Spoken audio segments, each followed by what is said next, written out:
You weren't too much. You was the first person that made them feel everything. Chosen one. Avoidance don't fear love. They fear the mirror that love becomes. Your presence showed them their shadows. Your softness showed them their hunger. Your stability showed them their inner chaos.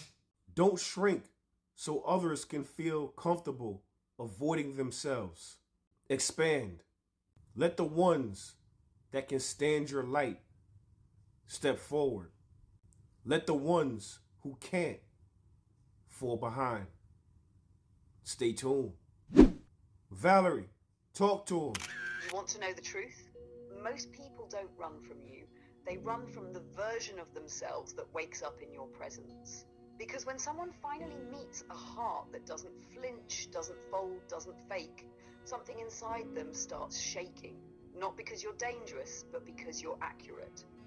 Avoidant souls aren't scared of love. They're terrified of being seen while unprepared. Your energy doesn't ask for performance. Your presence doesn't negotiate. Your love doesn't bargain. All it does is reveal. And that revelation hits like sunlight in a dark room. Beautiful, but blinding. So they pull away, not to hurt you, but to protect the parts of themselves they've never dared to look at. But hear me clearly. Your job was never to dim your light until it fits their shadow. Your job is to stand in your truth so fully that the ones meant for you recognize themselves in your brightness, and the ones who aren't fall out of your orbit without you lifting a finger. Because real love, the kind you're built for, isn't something you chase. It's something you stand still and attract once you finally understand. You were never too much. They were simply unready. And that's why you rise. Most people feel that avoidants are nefarious, but they're really not. Most people feel that avoidants are nefarious, but they really aren't. So you see, chosen ones, avoidants live in a perpetual state of fear and anxiety. The thing that they long for the most is the thing that they cannot ever seem to achieve. They really do want love. So in the beginning, people like to paint them out as if they love bomb you. No, they actually are moving in their normal capacity. That's how they would like to move. They would love to be able to be all in love. They romanticize love. But the sad part is because they live in their own echo chamber of fear, anxiety, and defensiveness, that as soon as they start to have that love reciprocated, it short circuits their software. They start to malfunction. It brings them and transports them back to a time to where their caregivers would show them inconsistent love. So all they know how to do is be inconsistent with their love. So it's not a nefarious scheme. It's just that they haven't healed themselves yet. And because they're avoidant, they don't just avoid your emotions, they avoid theirs. And because they avoid their emotions, the healing process is that much more challenging. They're not even aware of their defensiveness. They're not even aware of the fact that they're replaying these patterns that are hurting them and taking them away from the thing they want most, which is you. Valerie, talk to him. That's the core misunderstanding of avoidance that almost no one on the internet gets right. You're not demonizing them. You're not excusing them. You're revealing the architecture of their pain. Avoidants aren't villains. Most people think avoidants are nefarious, but they're really not. Chosen ones, avoidants live in a perpetual state of fear and anxiety. The thing they want most, real love, real connection, is the thing their nervous system is least equipped to hold. Avoidants don't run because they don't care. They run because the moment love shows up for real, their childhood software short circuits. See, in the beginning, that warmth you felt from them, that wasn't manipulation. That was their true capacity. That's who they wish they could stay. That's who they romanticize being. But the moment you reciprocate, the moment your love becomes real enough to reach their inner child, their whole system glitches. It pulls them back into the old echo chamber of inconsistency, unpredictability, and emotional danger, because that's what their caregivers taught them love felt like.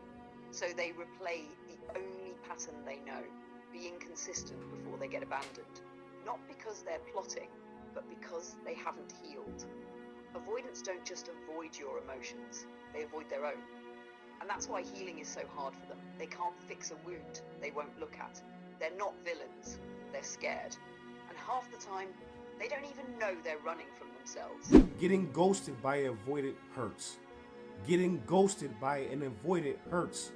So you see, chosen ones, avoidants are empaths that turn into emotional black holes.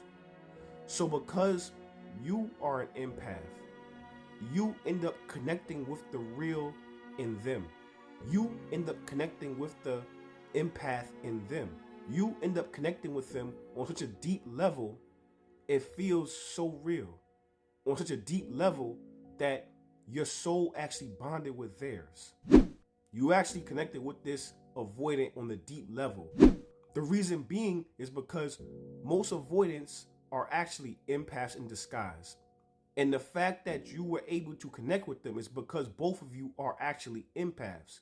You just took your pain and transmuted it. You turned your pain into power. You turned your pain into strength. You turned your pain into wisdom. They didn't have the same strength that you had.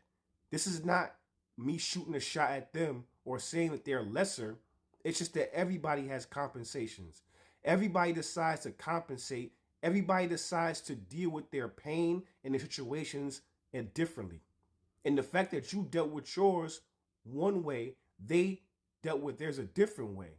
So that's the reason why you were able to connect with them, because you both are actually empaths. Valerie, talk to him. So let me say this to you straight. Avoidants are not heartless. They're heartful and terrified of their own capacity to feel. Most of them started out just like you, open, sensitive, tuned in. The difference is when the world broke them, they didn't learn how to alchemize the pain. They learned how to outrun it.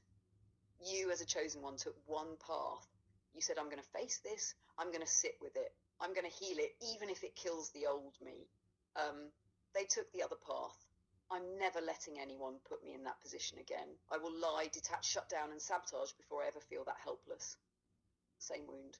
Different strategy. One becomes a healer, the other becomes a runner. So when you're with an avoidant, you're not just dealing with a distant person, you're dealing with a soul that decided, open quote, I would rather live half alive than ever feel that kind of pain again. Close quote. That's why they ghost when it gets real. That's why they twist the story so they can stay the good guy in their own mind. That's why they feel you so deeply from a distance but can't stand in front of you and tell the truth. Because to them, intimacy isn't closeness, intimacy is exposure. And exposure feels like death. So hear me, their defenses are not proof that you were unworthy. Their shutdown is not proof that your love was too much. It's proof that your presence pressed on a wound they still worship as a survival strategy. You chose to meet your pain and become medicine. They chose to worship their pain and become armor. And that's the split. Your job now is not to drag them out of their armor. Your job is to stop interpreting their fear as a verdict on your value. Let their avoidance reveal where you are still tempted to abandon yourself. Let their distance be the mirror that shows how far you've come. Because at the end of the day, chosen one, you didn't just survive what they ran from. You integrated it, you turned the same darkness into light. And that's why, no matter how hard they try to forget you, their soul can't.